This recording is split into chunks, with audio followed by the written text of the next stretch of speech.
Collector గారు వస్తారా? Collector గారు వస్తారా?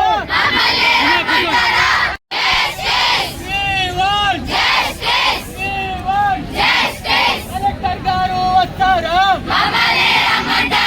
కలెక్టర్ గారు వస్తారా?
మీకే కాదు నెక్స్ట్ తరానికి కూడా చాలా ఇబ్బందికరమైన విషయం, చాలా బాధాకరమైన విషయం.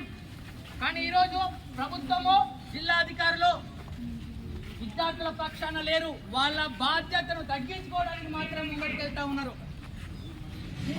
మొన్న ఆల్రెడీ జిల్లా వ్యాప్తంగా విద్యార్థి సంఘాలుగా ప్రొటెస్ట్ నడిచింది. ఈ రోజు కూడా మన టౌన్లో పాలిటెక్నిక్ కళాశాలలో శాంతియుతంగా మనం ప్రొటెస్ట్ చేయాల్సిన అవసరం ఎంతైనా ఉన్నది. జీవో నంబర్ 97 రద్దయ్యేంత వరకు కూడా శాంతియుతంగా మనం ప్రొటెస్ట్ చేయాలి. రాజ్యాంగబద్ధంగానే మనం ప్రొటెస్ట్ చేయాలి. మనం పొద్దున్న నుంచి వీళ్ళకి రాత్రి వరకు ఈయన కూర్చుందాం. మన హాస్టల్ నుంచి ఫుడ్ మొత్తం వీడికి రావాలి. మనం ఎక్కడ కూర్చుంటే అక్కడికి వచ్చే ప్రయత్నం అవుతుంది. మనం అందరం శాంతియుతంగా రాజ్యాంగబద్ధంగా ప్రతి ఒక్కరం ముంగడికి వెళ్ళాలి. లేదంటే ఇంకొక విషయం, ఏ పోరాటమైనా విద్యార్థులతోనే సక్సెస్ అవుతుంది. మొన్నటికి మొన్న ఢిల్లీ జంజీర్ విద్యార్థుల్లో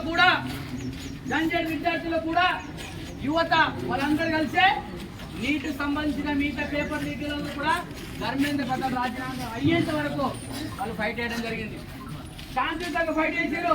కానీ లాఠీలు దెబ్బలు తీశారు, లాఠీలతో కొట్టారు, తన్నారు, కొట్టారు, కేసులు పెట్టారు. కానీ విద్యార్థుల యువత ఎందుకు అడిగేయలేరు? ఎందుకు? వాళ్ళ భవిష్యత్తు ఈ రోజు పాలిటెక్నిక్ సంబంధించిన విద్యార్థులకు కూడా జీవో నంబర్ 97 రద్దు అయితేనే మంచి భవిష్యత్తు ఉంటుంది. ఆ దిశగా మీరందరూ ముంగటికి వెళ్ళాలా. మేమందరం ముంగట్నే ఉంటాం కాబట్టి ఆ సపోర్టింగ్ గా మనం అందరం కలిసికట్టుగా 97 జీవో నంబర్ రద్దయిన వరకు కూడా శాంతియుతంగా రాజ్యాంగ పరంగా మనం ముంగటికి వెళ్దాం. సరేనా? కాబట్టి